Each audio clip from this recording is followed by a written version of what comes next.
Halo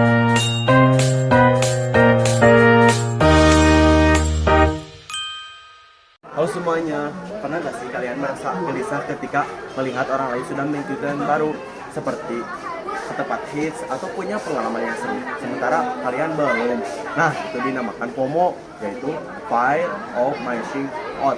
Hari ini kita akan membahas mengapa FOMO bisa muncul dan bagaimana kita menghadapinya di kehidupan sehari-hari agar lebih tenang. Lanjut ke pembahasan berikut. Halo.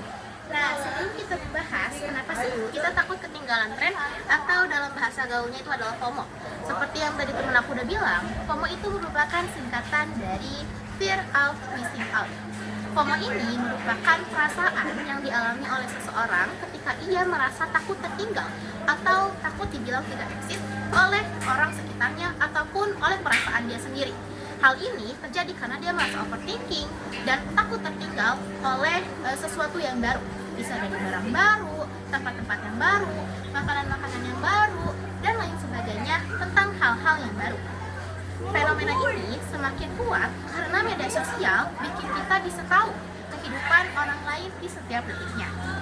Nah, yang perlu kalian ingat, bila kita lihat di media sosial terkait highlight ataupun sorotan hidup seseorang, itu yang ditunjukkan adalah yang baik-baiknya saja. Kita tidak tahu kenyataannya seperti apa.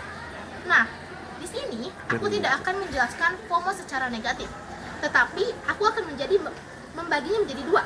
Ada FOMO positif dan juga FOMO negatif. Nah, yang pertama adalah FOMO positif. FOMO positif itu seperti kayak kita melakukan kesehatan dan kebugaran setelah kita melihat postingan orang lain, seperti nge-gym ataupun berlari. Dan juga ada FOMO yang positif, itu dalam bentuk pengembangan diri. Misalnya kita berani membuat coding, berani belajar bahasa asing, dan juga kita bisa melakukan koneksi sosial seperti menjalin silaturahmi dan juga melakukan kegiatan sosial. Dan kita juga akan melakukan literasi investasi ataupun literasi keuangan. Nah, ini contohnya seperti kita melakukan investasi ataupun melakukan menabung setelah kita melihat orang lain melakukan hal seperti itu. Selanjutnya, kalian penasaran kan apa saja FOMO negatif? Yuk kita langsung saja lihat ke pembahasan selanjutnya. Dan selanjutnya akan ada FOMO yang mengganggu mental dan psikologis kita perusahaan. Ini masih dalam konteks FOMO yang negatif dan berguna. Nah, mental dan produktivitas ini seperti kayak ini akan mengganggu produktivitas kita. Contohnya karena kita terlalu sering mengecek media sosial, sehingga kita tidak mau tertinggal apa ada update baru apa. Dia juga tidak mau tertinggal akan kehidupan influencer di dunia maya. Dan juga dia akan merasa hidupnya bosan karena dia membandingkan hidup dia dengan hidup orang lain. Dan juga ini bisa menyebabkan seseorang tidak bersyukur dan memaksakan diri untuk menyesuaikan hidup dia dengan hidup orang lain. Dan juga dia akan mengalami kecemasan yang berlebih karena ia takut akan tertinggal ataupun dia takut tidak mengikuti tren. Lalu selanjutnya ada tanda-tanda kamu bahwa mengalami FOMO.